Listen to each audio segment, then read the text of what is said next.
Sekmu ni dia tali baru tali ni kau nak pakai untuk buat egging lah. Ini dia. Okey, ni lah tali daripada Bear King Apa yang special pasal tali ni, sekmu tengok ni.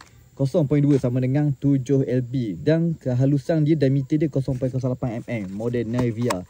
Okey, untuk main egging ke, nak main ultralight ke, sedap pakai tali halus. Tu dia, tali dia memang halus. Okey, ni Bear King Okey, memang tunjuk tali dia. Walaupun dia 7 LB, tapi dia halus dia tu macam 6 LB, 5 LB lebih kurang tengok. Sebab biasa pembakar 6 LB pun ke diameter dia pun 0.08 juga. Yang ni pun 0.08 tengok. Memang betul-betul halus. Dan tali dia boleh tahan tali dia rasuk. Okey, cari tepat kita cuba gahar sikit. Gahar dekat buluh nampak ni. Ni buluh. Okey, cuba gahar sikit. Biasalah lekat-lekat dekat rubber kan. Kita cuba gahar. Tengok. Buluh hacur tapi tak putus lagi.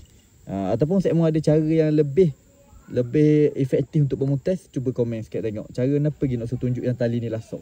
Okey. Ataupun nak dapatkan tali ni boleh check dekat bit kuning lah ataupun link dekat bawah video. Okey, biar saya barang padu.